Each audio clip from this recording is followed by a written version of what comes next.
حضرت عمر رضی اللہ تعالی عنہ نے گورنروں کے لیے جو ہدایات جاری کی تھی تو اس میں ایک یہ بھی تھا کہ ترکی گھوڑا نہ رکھیں، دروازے پر دربان کھڑا نہ کریں، اور ہدیے جو بھی ہوں گے وہ بیت المال کی ملکیت ہوں گی، چھنا ہوا آٹا نہ کھائے، یا یہ کہ یہ تین شرطیں تو تھیں کہ ترکی گھوڑا نہ رکھے، دربان کھڑا نہ کرے اور چھنا ہوا آٹا نہ کھائے۔ اب حضرت موسیٰ اشعری رضی اللہ تعالیٰ عنہ کے بارے میں آپ کو یہ شکایت ملی کہ ان کو جو ہدیے ملتے ہیں وہ خود رکھ لیتا ہے۔ آپ نے ان کو بلوایا، آپ نے کہا کہ ہدیے خود رکھ لیتا۔ تو حضرت ابو موسیٰ اشعری نے عرض کیا کہ امیر المومنین، ہدیے لوگ مجھے دیتے ہیں اس لیے میں رکھ لیتا ہوں۔ آپ نے فرمایا نہیں، ہدیے لوگ تمہیں نہیں دیتے، ہدیے لوگ تمہارے عہدے کو دیتے ہیں۔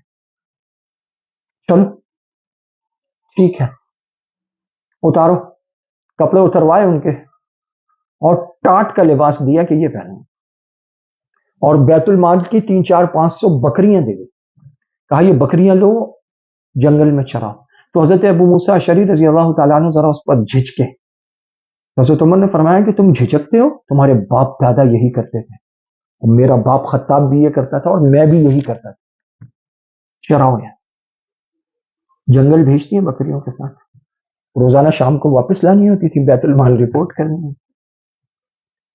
کافی عرصہ گزرا، پھر حضرت عمر رضی اللہ تعالیٰ عنہ تشریف لے گئے جنگل، دیکھا کہ حضرت ابو موسیٰ اشعری ٹیلے کے ساتھ یوں بیٹھے ہوئے ہیں اور سامنے بکریاں چر رہی اور رنگ زرد پڑا ہوا ہے۔ حضرت عمر نے جا کے سلام دیا، پوچھا ہاں بھی کس کو دیتے تھے تحفے لوگ؟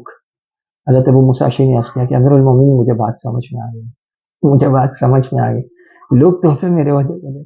فرمایا چلو اب آ جاؤ۔ تو یہ حضرت عمر نے گورنروں کے لیے سفارشات۔ آج کے ہمارے گورنر دیکھ لیں، ہمارے وزرائے اعلیٰ دیکھ لیں، بیڑا غرق ہو گیا ہے۔ ان لوگوں نے کہ لوگوں کو لوٹ کر، نوچ کر، کھسوٹ کر کھا رہے ہیں، چمڑیاں ادھیڑ رہے ہیں۔ ہر آدمی میں یہ شعور بیدار کرنا ہوگا کہ تمہارے ساتھ ظلم ہو رہا ہے، تمہیں نوچا جا رہا ہے، تمہارے نام پہ اربوں ڈالر قرض لیے جا رہے ہیں، اور تم فقط ایک خرکار کیمپ میں رہ کر ان کے سود ادا کر رہے ہو، اس کے علاوہ کچھ نہیں۔